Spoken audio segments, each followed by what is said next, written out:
आज चाहिँ नवमी दसैँको लागि सेलरोटी बनाउँदैछु। यहाँ चाहिँ पिठो रेडी छ। पिठो अनि लङ सुकमेलको धुलो, चिनी, घिउ सबै देखाउँदैछु मैले है।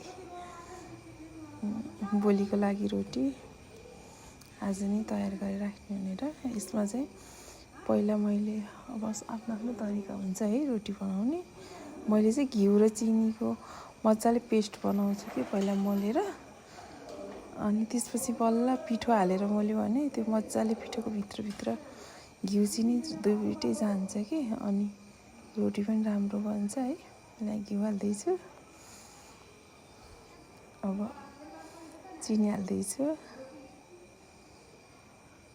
पिठो पनि धेरै नै छ, त्यही भएर घिउ चिनी पनि धेरै नै हालेको।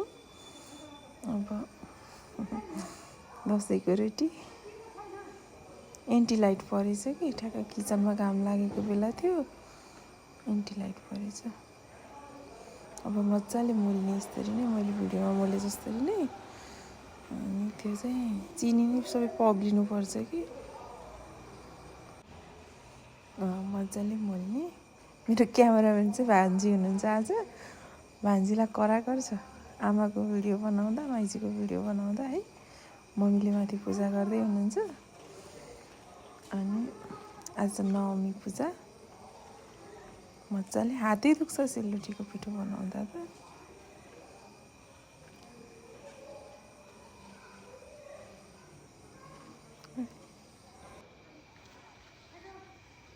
अझै मोल्दैछु मैले।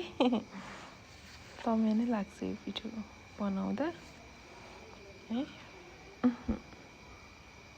अब चाहिँ रोटी हाल्ने बेला भयो। दुइटा त हालिसकेछु, अनि याद आयो कि भिडियो बनाउन, ट्याक्क भिडियो बनाइदिनु भनेको। भान्जीले यो भिडियो बनाएको पनि। आज मेरो क्यामेराम्यान भान्जी नै हुनुहुन्छ। सुरुमा अलि सेप बिग्रिँदै जान्छ, पछि राम्रो हुँदै जान्छ रोटी। ठिकै थियो रोटी, हेर्दा भन्दा खाँदा मिठो थियो। सबैजना मिठो भन्नुभयो। बुढो चाहिँ आगो लाउँदै हुनुहुन्छ, मैले पकाउँदैछु।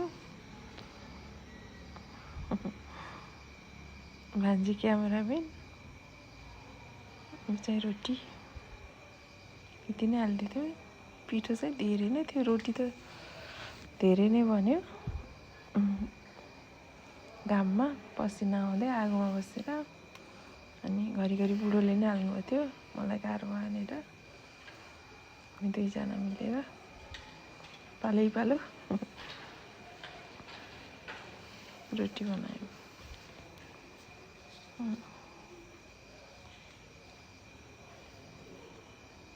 सजिलो हुन्छ दुईजना बसी।